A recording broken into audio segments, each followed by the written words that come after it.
El 10 de mayo de 1940, fuerzas de la Alemania nazi invadieron los Países Bajos, haciéndose con el país en 5 días. En bombardeos aéreos, la Luftwaffe arrojó más de 97 toneladas de explosivos sobre la ciudad de Rotterdam, obligando a los holandeses a rendirse. Durante la subsiguiente ocupación nazi, más de 100.000 judíos holandeses fueron agrupados y trasladados a campos de concentración. Muy pocos sobrevivieron. Ante semejantes atrocidades y la amenaza de ser privados de su propia libertad, un anciano padre y sus 2 hijas lo arriesgan todo para salvarle la vida a muchos perseguidos. Estos son sus relatos verídicos basados en el testimonio de la única sobreviviente del trío.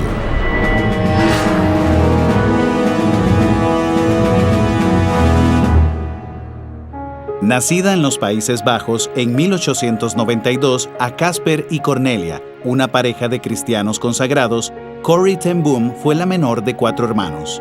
Casper ten Boom, conocido como el Gran Hombre de Haarlem, fue un padre y esposo devoto, un hombre de gran solvencia moral, muy respetado por la comunidad local.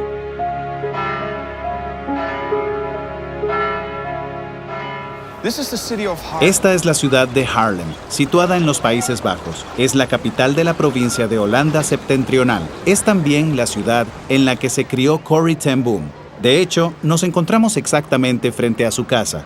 Y es una típica casa holandesa. Es alta y estrecha. En el piso inferior tenían montada la relojería, el negocio familiar, y ellos ocupaban los pisos de arriba. Los ten Boom eran una familia de gran arraigo cristiano, que se regía por valores y normas de fuerte arraigo bíblico. Su padre les leía todos los días pasajes de la Biblia y oraban juntos. Utilizaban diversas traducciones de la Biblia que leían juntos en francés, alemán, incluso creo que alguien tenía una versión en hebreo. La Biblia tenía un papel preponderante en su vida, vivían conforme a sus preceptos. La casa, o la belle, como les gustaba llamarla, les alcanzaba perfectamente cuando eran solamente una pareja, los padres con sus 4 hijos. Pero cuando se mudaron a vivir con ellos unas tías ancianas, les quedó chica. Por eso, el patriarca de la familia compró la casa contigua. Lo malo era que los pisos de la nueva tenían diferentes alturas que los de la otra. La casa original en que vivían había sido construida en el siglo XVII, mientras que la que compraron era del siglo XV. Y a diferencia de la original, solo tenía 2 pisos, que además miraban en sentido contrario.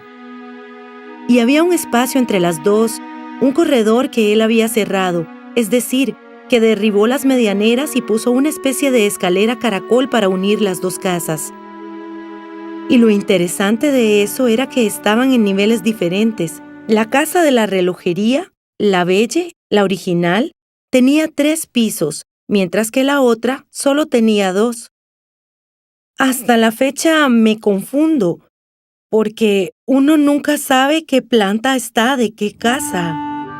Como ven, los diferentes niveles hacían que la casa se viera un poco estrafalaria, pero justamente esa particularidad tuvo un importante papel en el trabajo clandestino en que se involucró más adelante la familia.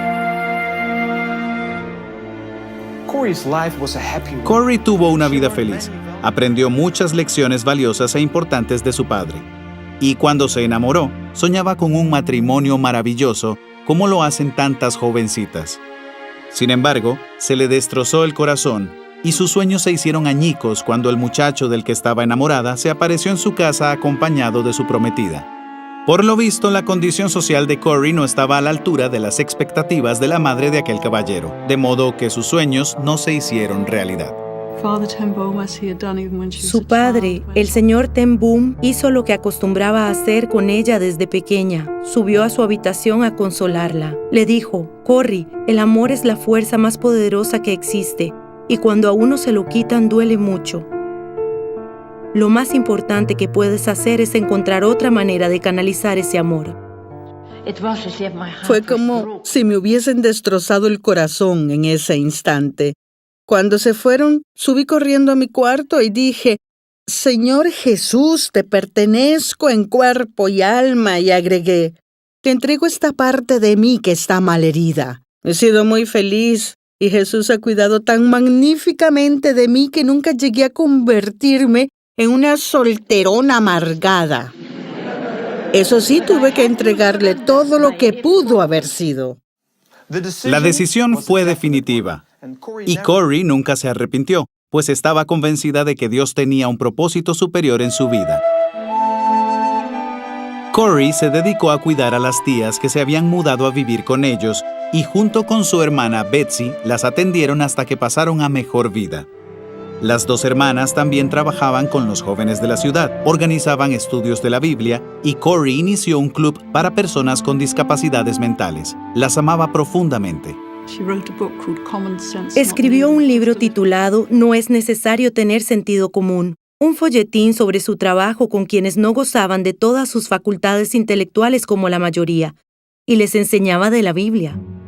En 1918, la familia sufrió una tragedia cuando a su madre le dio un derrame cerebral que la dejó postrada en cama. Durante ese tiempo, Betsy se hizo cargo de los quehaceres domésticos y Corrie la suplantó en la relojería. La familia no demoró en darse cuenta de que Corrie era sumamente hábil para los negocios y que, en parte debido a esas aptitudes, a la familia empezó a irle mejor económicamente. Fue la primera mujer holandesa en obtener un permiso oficial para trabajar como relojera certificada. Viajó a Suiza a estudiar relojería con los suizos, que naturalmente estaban a la vanguardia en eso. Y a su regreso, pasó a convertirse en la principal ayudante de su padre en la relojería. Toda esa dicha se vio interrumpida al morir la madre de Corrie en 1921. Aunque la pérdida los afectó profundamente, su fe en la palabra de Dios les brindó consuelo y confianza en un reencuentro celestial. La madre de Corrie había dado un gran ejemplo de ayudar a los menos afortunados, de modo que ahora que se habían quedado con una casa grande y vacía, se propusieron hacer más por los necesitados. La familia estaba muy orientada a las misiones. De hecho, estaban en estrecha comunicación con varios misioneros en Indonesia, que en aquel entonces era colonia holandesa. A raíz de esos lazos estrechos con Indonesia, muchos misioneros los visitaban y se hospedaban en su casa, y había también hijos de misioneros que en algunos casos prácticamente ellos mismos criaban porque iban a vivir con ellos y se ocupaban de mandarlos al colegio, vestirlos, lavarles la ropa y enseñarles sobre la vida. Se separaban de sus padres por años, pero siempre había lugar en la Belle. Pasaron los años y aunque la guerra se cernía sobre Europa, en los Países Bajos apenas se percibía como una sombra lejana, hasta que ocurrió lo insospechado el día en que Alemania invadió nuestro país, que fue el 10 de mayo de 1940. En cuestión de semanas, las cosas cambiaron drásticamente en Holanda. Estaban seguros de que los alemanes les concederían la inmunidad como lo habían hecho durante la Primera Guerra Mundial. El gobierno alemán se hizo con el poder y puso sus propias reglas. Los nazis confiscaron todas las radios de los Países Bajos. No querían que nadie tuviera información acerca de la guerra. Sin embargo, los Ten Boom se las arreglaron para quedarse con una. La tenían escondida dentro de una de las tantas escaleras de su casa. Por la noche se reunían en torno a la radio para escuchar las noticias que llegaban de Londres. También escuchaban los discursos de nuestra reina, porque al iniciarse la guerra la familia real se vio obligada a pedir asilo en Londres. Y escuchar la voz de la reina daba mucho ánimo y esperanza a nuestra gente. También podían sintonizar los discursos de Hitler.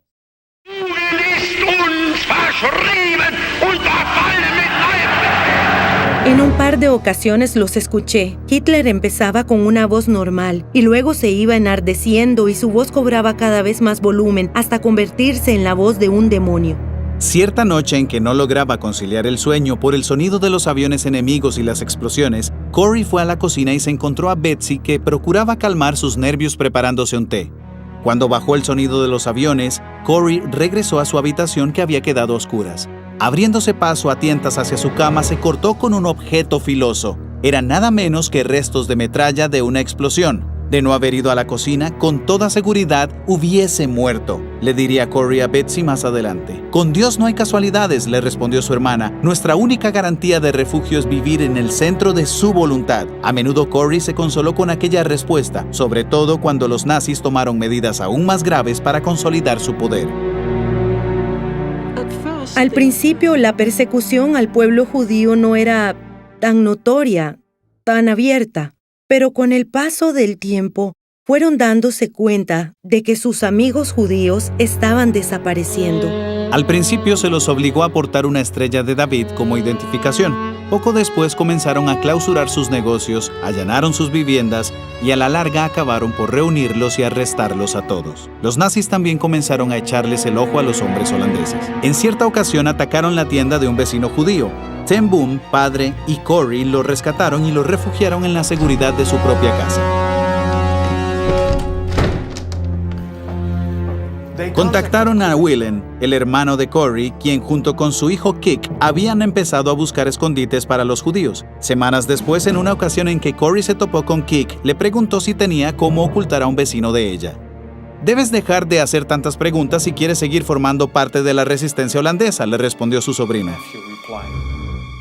A Corrie le chocó escuchar aquello, pues los enfrentó tanto a ella como a Casper y a Betsy con un dilema. Su fe cristiana los motivaba a ayudar a las personas, pero la idea de formar parte de la resistencia ya implicaba una postura política.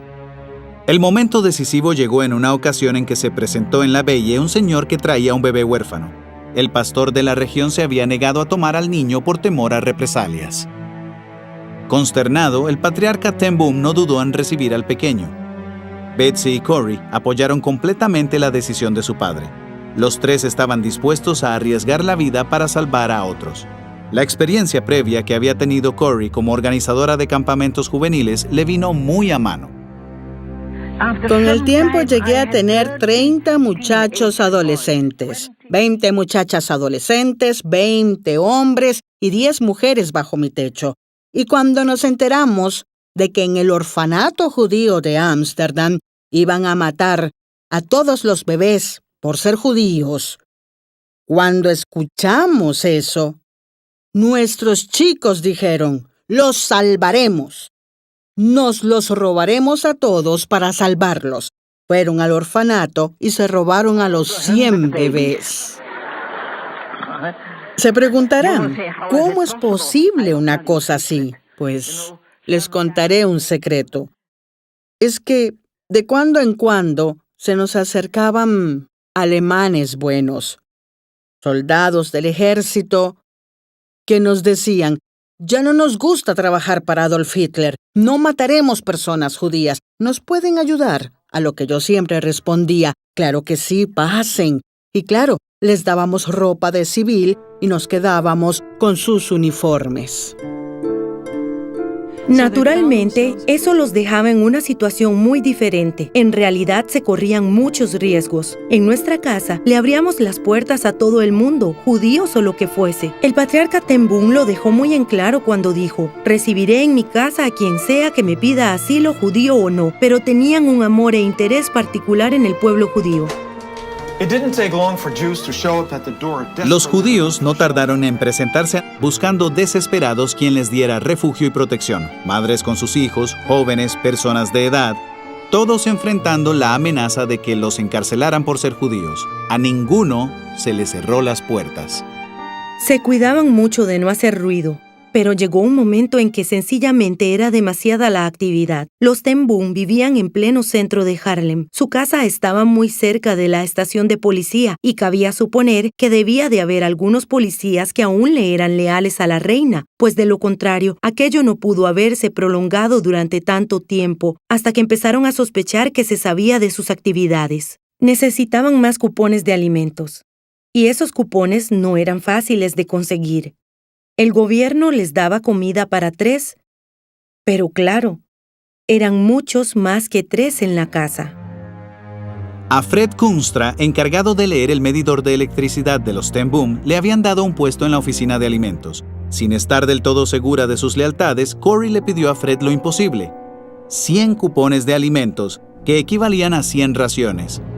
Para su alivio, Fred le dijo que se los conseguiría, pero había un inconveniente. Fred tenía que justificar cada uno de esos cupones ante un supervisor nazi. ¿Qué hizo? Simuló un robo, pidiéndole a un amigo que le diera una golpiza para que su coartada fuera más creíble. Con el paso de los meses, los huéspedes clandestinos de los Ten Boom fueron trasladados a otros escondites. Como temían que sus teléfonos estuviesen intervenidos, idearon un código secreto. Tengo un reloj descompuesto. Eso decía el que llamaba, y lo que significaba era que iba en camino otra persona que necesitaba que la escondieran en su casa. Los Ten Boom utilizaban esta señal para avisar a los miembros de la residencia que no había moros en la costa, que no había peligro, mientras que esto otro significaba lo contrario. Para mantener a los huéspedes ocupados, los Ten Boom instituyeron horarios de trabajo e idearon actividades. Era como una gran familia. ¿Tenían suficiente para comer? Se cuidaban unos a otros y se querían. Y saber que los nazis podían caerles en cualquier momento los unía mucho.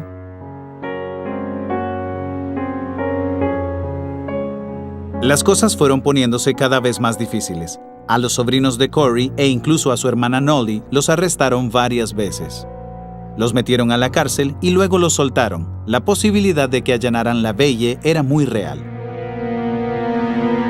Estaban en contacto con muchas personas que opinaban que era necesario construir un escondite. Era demasiado peligroso para ellos y para los huéspedes. Se decidió construir un escondite. Escogieron la habitación más apartada de la puerta de calle, que casualmente era el cuarto de Corey. En caso de redada, probablemente los nazis registrarían todas las habitaciones y les tomaría más tiempo llegar a las de más arriba.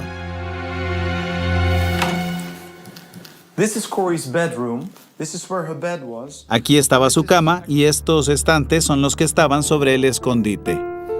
Si se fijan en esta pared, está construida entre el cielo raso y el piso.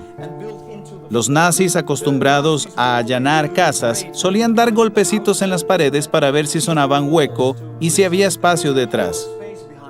Por eso construyeron la pared de modo que al golpearla sonara muy sólida. Este es el ropero donde guardaban la ropa de cama y aquí pueden ver la entrada. Se abría para que la gente pudiera pasar a refugiarse adentro y Corey acostumbraba a poner una maleta frente a esta entrada. Permanecían dentro durante unas 48 horas. A veces metían hasta 6 personas. Solo había un pequeño orificio para ventilación. Una vez que los judíos entraban a la casa, ya no podían volver a salir. Era demasiado peligroso, así que los Ten Boom instalaron unas redes de arpillera. Siempre y cuando permanecieran agachados, así les llegaba algo de aire y sol. Para advertir a sus ocupantes, se instaló un sistema de timbres en diversos puntos de la vivienda. Cuando se construyó el refugio y se instalaron las alarmas, comenzaron también los simulacros. Imagínenselos sentados a la mesa. Corey se levantaba silenciosamente, se acercaba al timbre y lo tocaba. De pronto, todos se ponían en movimiento. Recogían rápidamente los platos y lo dejaban todo dispuesto de manera que pareciera que habían estado comiendo solo 3 personas. Los demás corrían hacia el refugio con sus pertenencias. No podían dejar nada que fuera a delatar su presencia. Si alguno había estado durmiendo, daban vuelta a los colchones para que la cama no estuviera tibia. Ningún detalle podía delatarlos. Todo era cuestión de vida o muerte. Y tenían que estar dentro del refugio en el lapso de 1 minuto. A la larga, los simulacros valieron la pena. Corey llevaba varios días combatiendo una fuerte gripa cuando escuchó que llamaban a la puerta. Cierta vez acudió a mí un hombre para pedirme que salve a su esposa. La han arrestado, salvó a varios judíos y resulta que ahora está en la estación de policía. Y hay un policía que está dispuesto a correrse el riesgo de liberarla. Pero exige que le paguemos 600 florines. El problema es que no tengo dinero. Aquel hombre era un traidor. Aquel hombre se llamaba Jan Vogel en holandés, y le suplicó a Corey que lo ayudase con dinero para poder sacar a su esposa de la cárcel. Sé que aquí ayudan a la gente, dijo. Tras darle una mano, Corey se retiró a su habitación. La casa estaba repleta. William estaba ahí, el hermano, dirigiendo un estudio de la Biblia.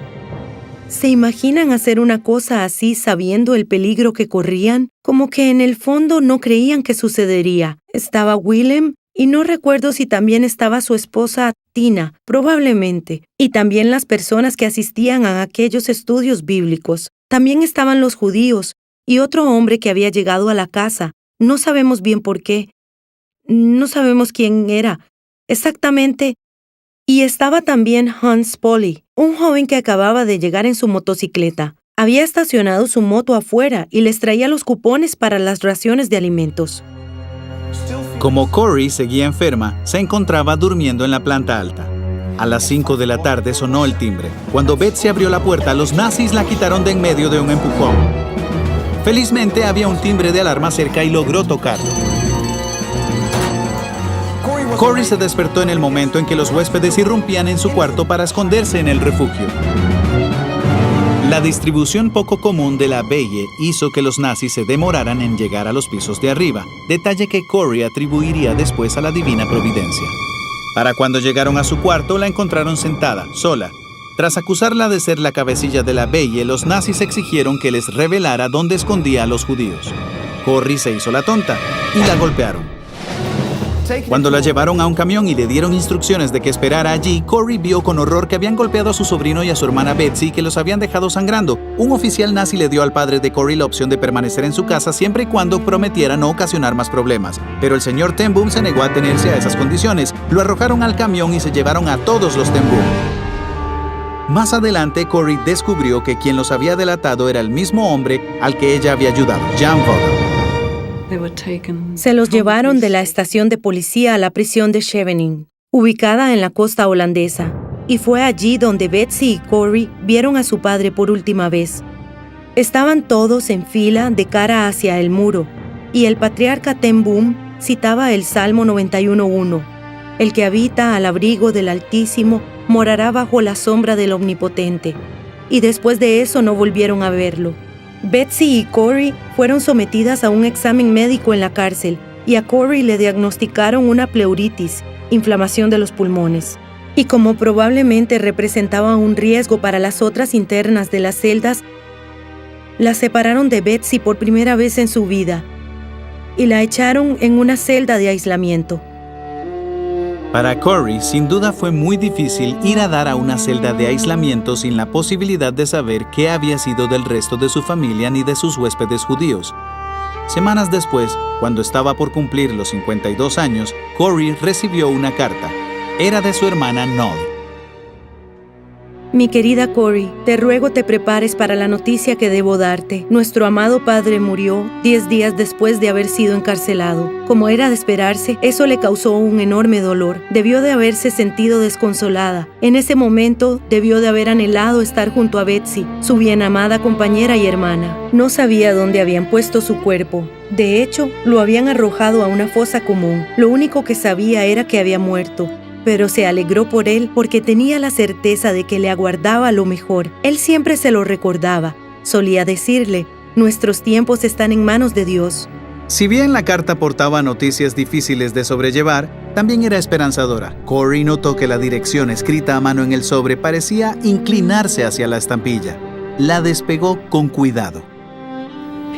La despegó y encontró la clave que usaban para referirse a las personas judías. Decía en holandés, todos los relojes están a salvo, lo cual significaba que todas las personas judías habían salido del escondite. Era todo lo que sabía hasta aquel momento. En las diversas ocasiones en que fue interrogada, Corrie dio testimonio de su fe, llevando a su interrogador holandés muy cerca al punto de la conversión. Una vez, cuando estuve presa, me llevaron ante el juez. Mi vida estaba en manos de aquel hombre. Y cuando di testimonio de mi fe, el Señor conmovió el corazón de aquel hombre. En lugar de enemigo, se convirtió en un amigo. Pero tenía que cumplir con su deber. Y sucedió que de pronto me mostró unos documentos que habían encontrado en mi casa. Y para mi horror, en ellos figuraban varios nombres, direcciones y detalles que no solo podían hacer que me sentenciaran a muerte, sino que sentenciaran también a toda mi familia y a mis amigos que estaban presos. El juez me dijo, ¿podría explicarme esto? Le respondí, no puedo. Y me sentí muy mal, muy desdichada. Sin embargo, él sabía mejor que yo lo peligrosos que eran esos papeles, de modo que se volvió, abrió la puerta de la estufa y echó todos los papeles a las llamas. Dios mío, qué dicha sentí en ese momento. Si me hubiesen dicho que sentiría una dicha absoluta en la cárcel, en manos de enemigos, jamás lo hubiese creído. Pero cuando vi cómo destruían las llamas aquellos documentos, por primera vez comprendí el significado de Colosenses 2:14, el pasaje donde explica que Jesús anuló la deuda que teníamos pendiente por los requisitos y la clavó en la cruz. Otra ráfaga de alivio provino de una inesperada muestra de bondad por parte de una enfermera que regaló a Corey una Biblia en miniatura, fácil de esconder. Fue para Corey una enorme fuente de consuelo y la leía tan seguido como podía en la oscuridad de su celda. Tras pasar 3 meses en aislamiento, Corey fue llevada, junto con otras prisioneras, a un tren de espera. Allí, para su delicia y alivio, alcanzó a divisar a su hermana Betsy en el momento en que ayudaba a los demás prisioneros a subirse al tren. Corey se abrió paso a empellones en medio de las otras presas, llamando a gritos a su hermana. Por fin, las 2 hermanas se reunieron. ¡Qué bendición! Aunque al cerrarse las puertas del tren, no tenían ni idea de a dónde las trasladaban. Eran como 88 las que metían en cada camión de ganado. Solo había paredes, paneles. No entraba mucho aire, que digamos, para nada. Tampoco estaban seguras de a dónde iban, salvo que se dirigían a Alemania. Se movía muy lentamente, les daban muy poca agua. Las personas que más cerca estaban a la jarra se la tomaban toda, por supuesto, mientras que las que estaban más lejos no alcanzaban a beber. Días más tarde, el tren por fin se detuvo. Vogt, por algún motivo, se encontraba en las instalaciones de una fábrica de Philips. Ya saben, la compañía holandesa. Por lo visto fabricaban radios, creo, para los aviones alemanes y estaban acostumbrados a ese tipo de trabajo. Sabían hacer relojes, así que trabajaban ahí. Betsy no podía seguir el ritmo de aquel lugar, pero les daban un día libre a la semana y aprovechaban para llevar a cabo su servicio religioso. El fin de semana celebraban un servicio de alabanza y cantaban juntas. Creo que era mejor que la cárcel. Estaban juntas, así que se daban fuerza la una a la otra en su comunión con Dios, y porque se conocían bien y se amaban entrañablemente. Eran extrovertidas y ayudaban a otros. Sin embargo, sucedían cosas terribles como aquel día en que los alemanes fusilaron a los hombres. Ella no lo vieron directamente, porque fue al otro lado del muro, pero sabían que las mujeres, las esposas que lloraban desconsoladas, estaban perdiendo a sus hombres. Y por fin llegó el día el 6 de junio, en que aparentemente los alemanes habían sido notificados de que habría movimiento de tropas y decidieron vaciar el campo de concentración de los Países Bajos, y entonces las llevaron al verdadero terror. Ravensbrück, el famoso campo de exterminación para mujeres ubicado al norte de Alemania. Era además un centro de entrenamiento para guardias femeninas de la SS famosas por crueles e inhumanas. Al igual que las otras prisioneras, a Corey y Betsy las obligaron a desfilar desnudas frente a los nazis y sus guardias para ser inspeccionadas. La peor de todas fue la primera vez. Jamás me había sentido tan humillada, tan desgraciada ni tan desamparada. En ese momento allí parada le dije a mi hermana Betsy que estaba a mi lado: «Betsy, no puedo soportar esto, es terrible». Pensé que no aguantaría el peso de semejante sufrimiento. Y de pronto fue como si viera a Jesús en la cruz. Y la Biblia dice que tomaron sus vestiduras y que lo colgaron ahí desnudo. Y con mi propio sufrimiento comprendí apenas una fracción de lo que padeció Jesús.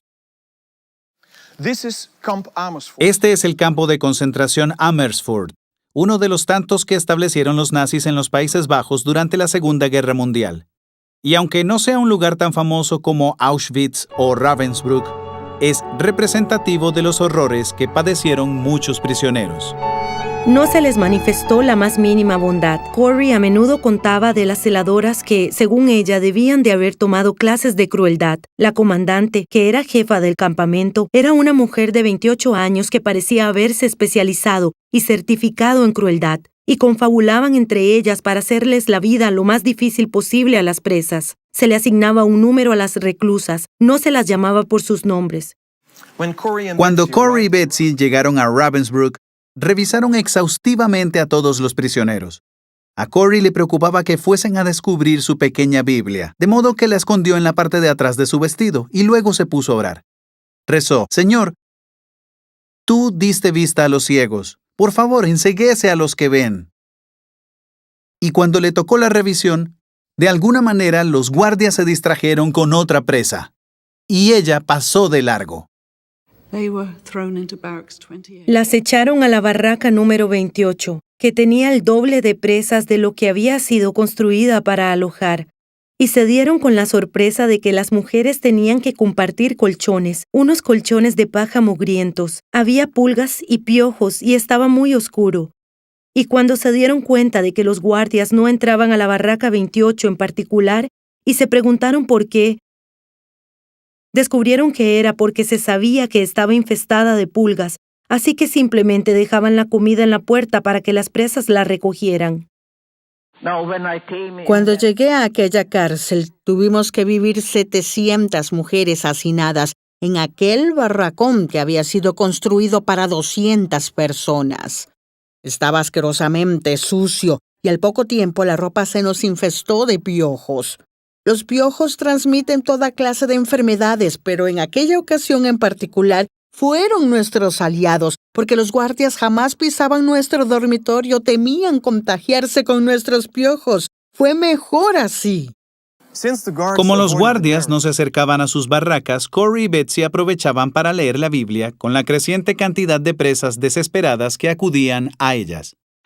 Me encontraba rodeada de gente que había sido entrenada para hacer crueldades, y las Biblias estaban prohibidas. Sin embargo, todos los días, 2 veces al día, en aquel lugar, leíamos un mensaje de la Biblia en aquel cuarto del campo de concentración en que nos encontrábamos 700 prisioneras.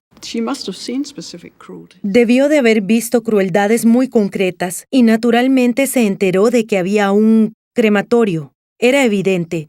Se veía, y que se preguntaba si no sería la próxima en acabar en ese lugar. Con frecuencia se llevaban a las mujeres, diciéndoles que les tocaba ducharse, así que se iban de lo más contentas. Pero al llegar a las duchas, no salía agua, sino gas. Se corrió la voz, y por eso cada vez que leían los nombres de las próximas personas que tenían que ir a las duchas, no sabían a qué atenderse. A lo mejor era una ducha, pero lo más probable era que acabarían en el crematorio. La crueldad con que se conducían los guardias en cada oportunidad que se les presentaba era monstruosa, incluida la golpiza que le propinaron a Betsy. La salud de Betsy empeoraba, y como no lograba trabajar al ritmo que exigían los guardias, le dieron una paliza brutal. Esas dificultades que ponían a prueba la fe de Corey parecían más bien fortalecer la fe de Betsy. Para consternación de Corey, Betsy se compadecía de los nazis, incluso del traidor que las había delatado y cuyas acciones habían provocado tanto sufrimiento y miseria a su familia. A medida que empeoraba la situación de las dos, Betsy empezó a tener visiones de un futuro más prometedor. Sí, fue como si el Señor les hubiese mostrado los planes de lo que harían juntas a continuación. Primero, en un sueño o una visión. Estaba muy débil, estaba muriéndose. Betsy dijo: «El Señor me ha dicho que tendremos una casa en los Países Bajos y es hermosa, Corey. La he visto. El Señor me la enseñó. Era una casa muy grande». Y agregó: «Corey, Dios me ha mostrado lo que vamos a hacer. Tendremos una casa de verdad para hospedar a personas que sufrieron mucho durante la guerra. Los recibiremos, los cuidaremos y tendremos un jardín para ellos. Allí podrán sembrar flores. Les hará mucho bien». Aunque la fe de Betsy permanecía muy robusta, su cuerpo se deterioraba a pasos acelerados. Se fue muriendo paulatinamente de inanición. Todas las mañanas estaban obligadas a presentarse cuando pasaban lista, hasta que llegó una mañana en que, como Betsy ya no podía sostenerse sola de pie, las mujeres se pusieron a ambos lados de ella y la cargaron. Pero llegó el momento en que ya ni siquiera así lograba pararse. Aquella tarde la llevaron a la enfermería. A pesar del estado de debilidad en que se encontraba, Betsy reconfortó a Corey contándole que Dios le había asegurado que, antes de fin de año, las liberarían a ambas.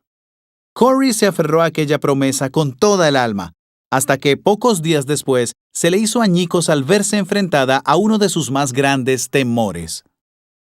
Le anunciaron que su adorada hermana había muerto.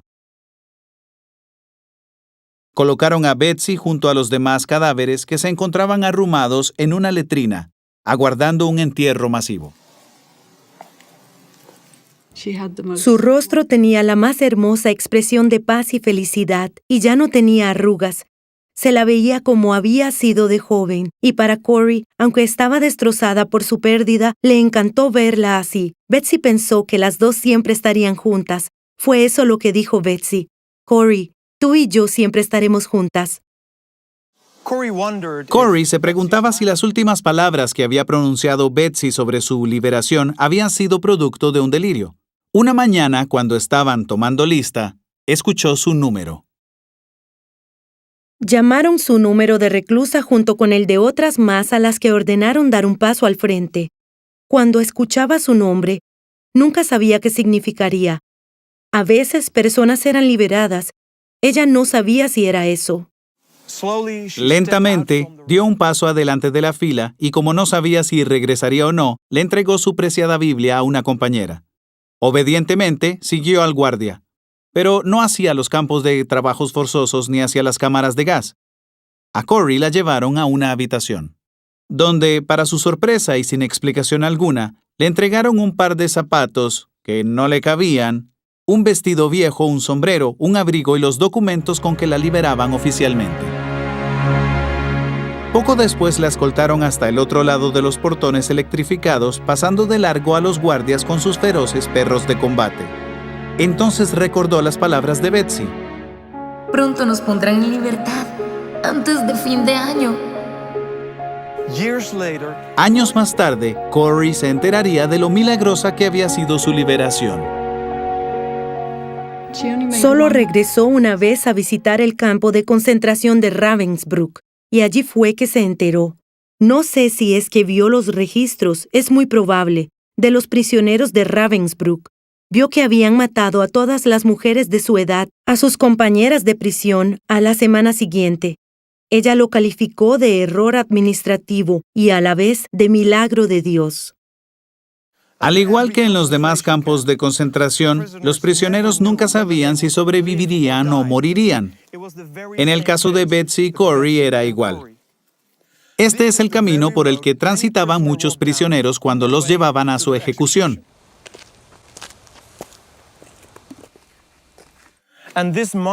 Y este monumento se erigió en honor a su memoria.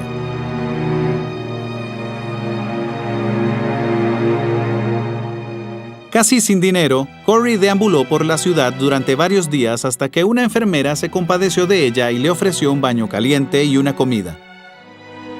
A la larga se las arregló para llegar a Holanda, su añorado hogar, que ahora era para ella un lugar solitario. Vio por primera vez después de su arresto a uno de sus familiares. Su hermano Willem había sido encarcelado y había contraído una enfermedad a consecuencia de la cual había muerto. De su hijo Kik nunca más se volvió a saber nada. En lugar de lamentarse de sus propias circunstancias, Corrie se abocó a ayudar a las personas que la rodeaban y que también habían sufrido. Buscó a los niños con discapacidades mentales a los que había cuidado antes de la guerra y se llevó a varios a vivir con ella en la Veille. Aunque se dedicaba a atender a las víctimas de la guerra, a menudo recordaba a los perpetradores. Corrie nunca había logrado olvidar al traidor que había sido responsable del sufrimiento de tantas personas. Albergaba un profundo resentimiento contra él. Corrie sabía que cuando llegara el momento, cuando la liberaran del campamento y regresara a casa, le escribiría una carta. Cosa que hizo. En ella lo perdonaba y luego le explicaba claramente el Evangelio. Y después de la guerra, a aquel hombre lo sentenciaron a muerte, pues había ocasionado la muerte de muchos ciudadanos holandeses. Fue cuando me enteré de eso que le escribí. A consecuencia de su traición, mi anciano padre murió. Tenía 84 años cuando lo echaron a la cárcel. Murió 10 días después.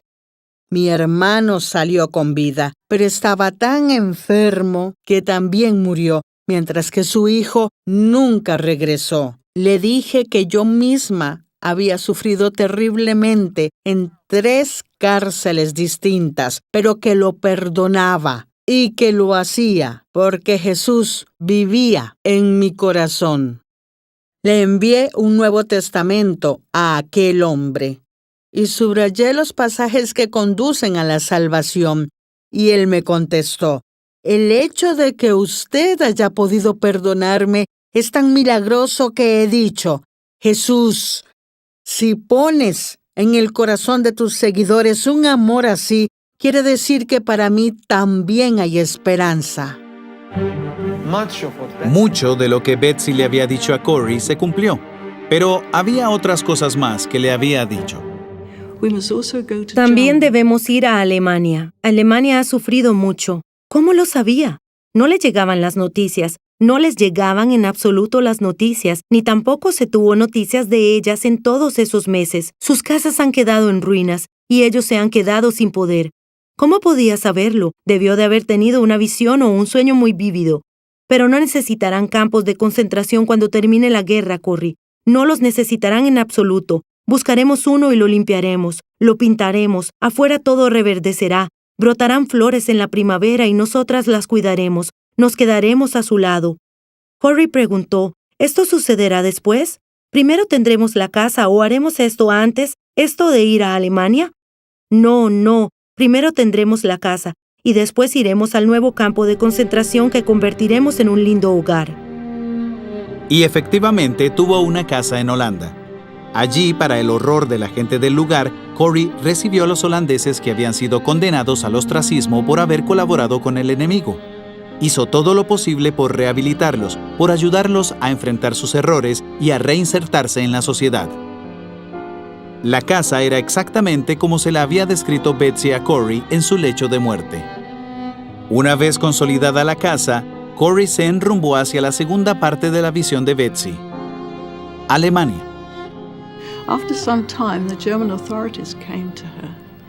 Más adelante, las autoridades alemanas buscaron a Corey y le dijeron: Fraulein, nos hemos enterado de la labor que realiza y de lo que ha hecho para auxiliar a los desamparados. Queremos decirle que tenemos un edificio que a lo mejor le parezca adecuado. Es un campo de concentración en Darmstadt.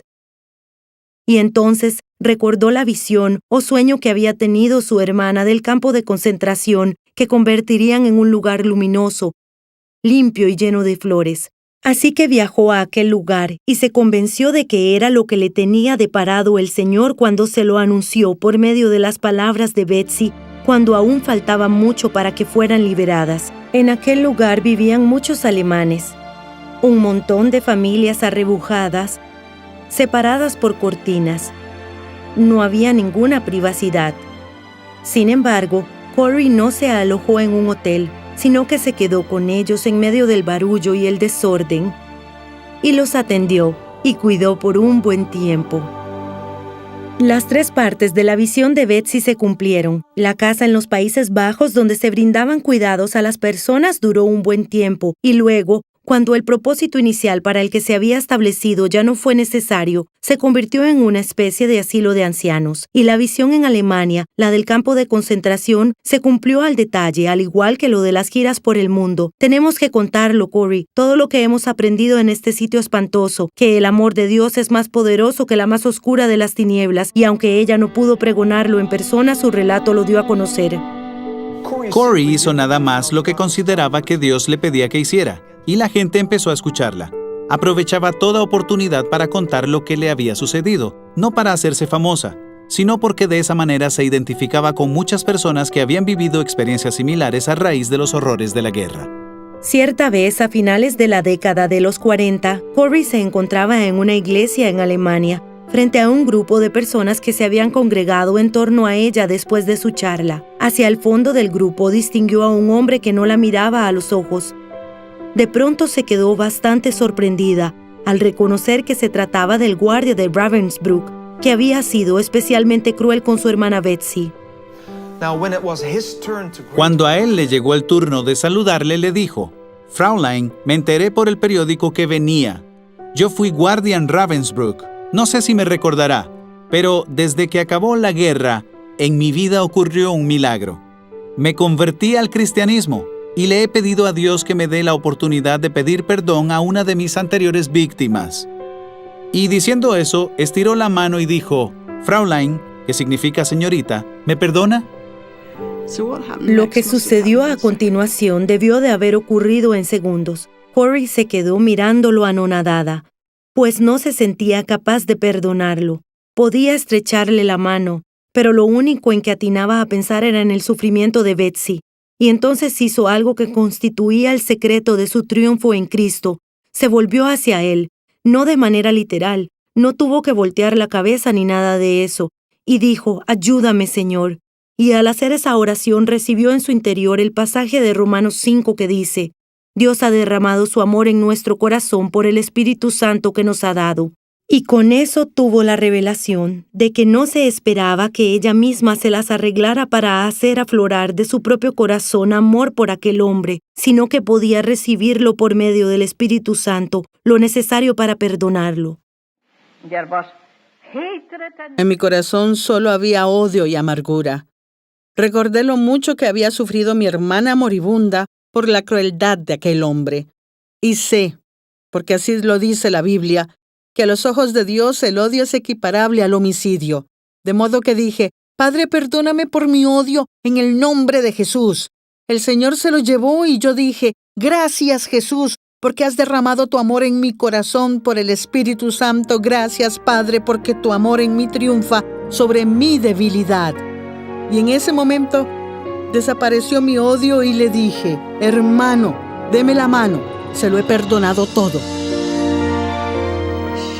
Lo consideraba una parte muy importante de su mensaje. Me preguntó si podía ayudarla a incluir 2 elementos en su mensaje.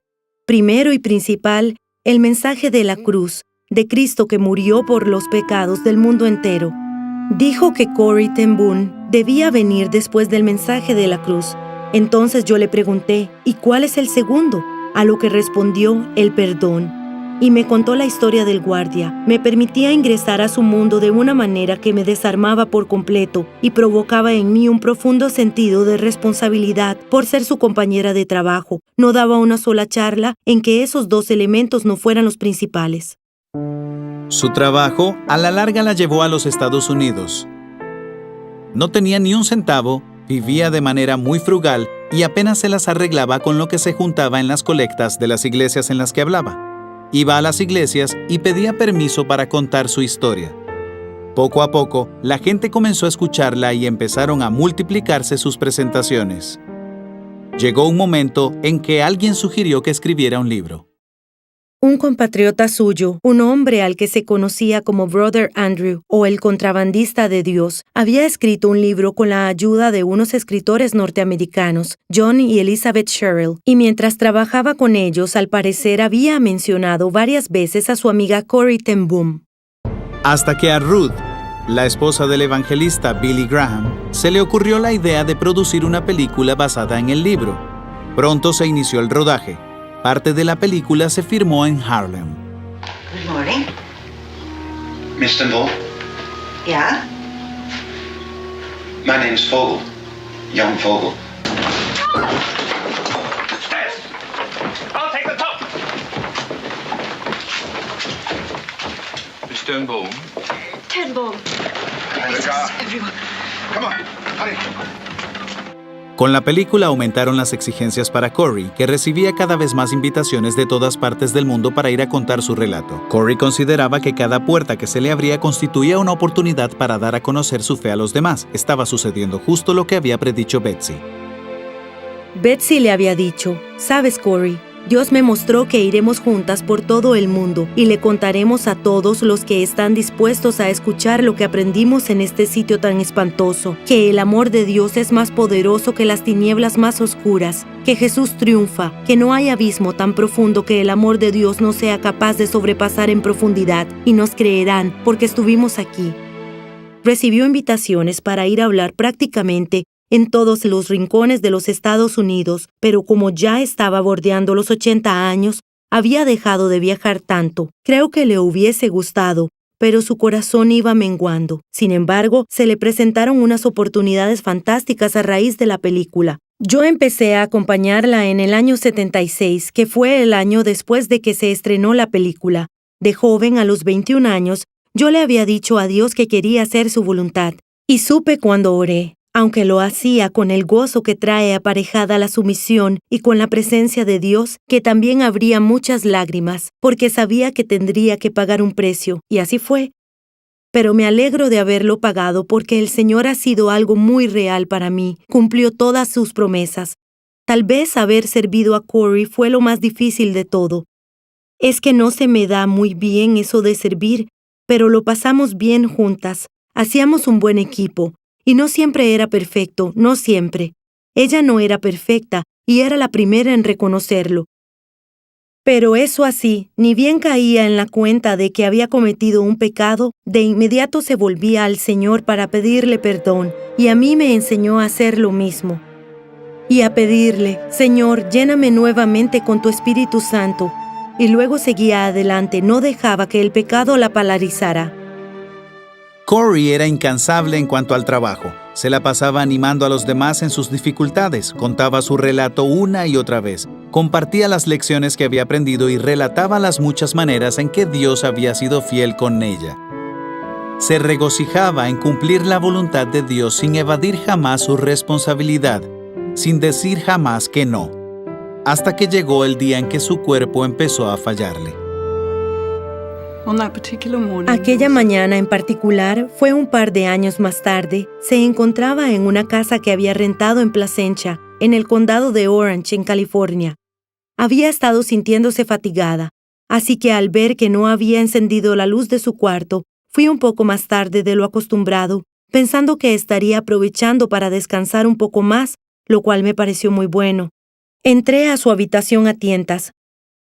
Conocía muy bien ese cuarto. Tenía cortinas pesadas que impedían el paso de la luz que entraba por la ventana que daba al este, así que dejé la bandeja y corrí primero la cortina más pesada y luego el tapasol que era de color verde claro y lo corrí muy rápidamente. Me volví para verla y me quedé congelada porque era una tía Corey muy distinta a aquella de la que me había despedido la noche anterior. Se le veía muy afligida y cuando le hablaba no me respondía. Mi primera respuesta tonta fue preguntarme si habría hecho algo que le había molestado, pero claro, no era nada de eso. Y ella no era el tipo de persona que se enojaría así. Debía de estar sucediendo algo muy grave. Corrí a su lado, le tomé la mano y estaba muy flácida, estaba fría. No respondía al tacto de la mía. Le dije, recemos juntas, tía Corey, porque era lo que siempre hacíamos. Siempre acudíamos al Señor. Pero entonces, en lugar de hacer el gesto que solía hacer con las manos hacia arriba cuando rezaba con los ojos abiertos, miró hacia abajo y juntó las manos. Corrí al teléfono y pedí una ambulancia. Aquel día nos anunciaron que Corey había sufrido una apoplejía muy grave.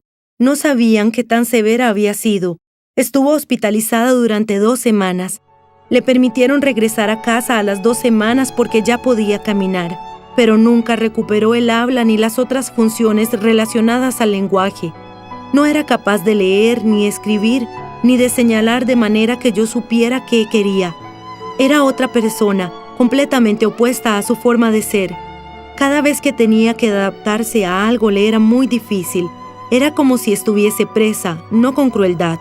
Era una especie de encierro benigno, y se prolongó por 5 años en que lo pasó con el Señor. No podía decírmelo audiblemente, pero su vida daba fe de ello.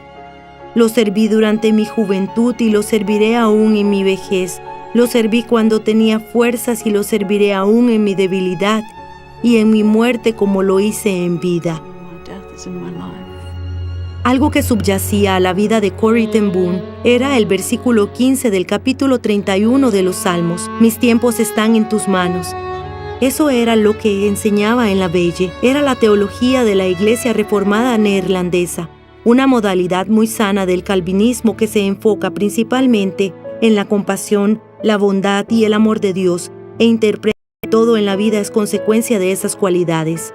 Porque pensar que pase lo que pase, de alguna manera, Dios permite que suceda, pone toda la vida en perspectiva. Como lo que dijo Betsy en aquella ocasión, en alguna parte del gran plan que nos tiene deparado Dios en la vida, en el nuestro escribió la palabra Ravensbrück. Creer eso cuando las cosas salen mal.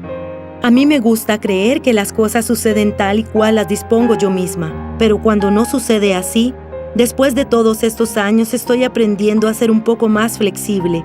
Es la soberanía que arroga a Dios. A Corey le gustaba mucho una metáfora que solía emplear cuando hablaba en público. Solía mostrar el reverso de un bordado. Era todo un desorden de hilos, nada muy atractivo que digamos, una maraña confusa. Y entonces le daba la vuelta y del otro lado se apreciaba una corona hermosa. Era un ejemplo claro de las lecciones que había aprendido Corey. En sus horas más oscuras no lograba hallarle sentido a la situación en que se encontraba. Pero a la larga fue la manera en que Dios se las arregló para bordar una corona en su vida. Para Dios las cosas estaban totalmente claras. Atesoró lo aprendido durante la guerra hasta el fin de sus días. Cuando le fue quitada la capacidad de hablar en su vejez, simplemente hizo lo que podía para continuar divulgando el mensaje, como aquel poema que a menudo solía recitar. Mi vida es un tejido entre el Señor y yo. Yo no escojo los colores, de eso se ocupa Dios. El que es omnipotente ve bien toda la trama, mientras que yo tan solo parte del panorama. En ocasiones entreteje hebras de dolor, cosa que aunque no entiendo, confío que es lo mejor. Al fin y al cabo es Él quien carga la lanzadera. Yo simplemente avanzo hilera por hilera. Cuando cese el sonido del cansado telar, desplegará Dios el tapiz y pasará a explicar por qué tan necesario era para Él como artesano usar tonos oscuros al igual que dorados. Oren por ustedes mismos y por otros cristianos. Sin visión, el pueblo se desenfrena. Y todos sabemos que actualmente vivimos en épocas de gran oscuridad y niebla sobre todo el mundo. Es un gran gozo contar con la palabra de Dios, pues así podemos ver los acontecimientos desde su perspectiva. Si uno mira a su alrededor, lo embarga la preocupación. Si mira hacia su interior, lo embarga el desánimo. Pero si mira a Jesús, encuentra descanso.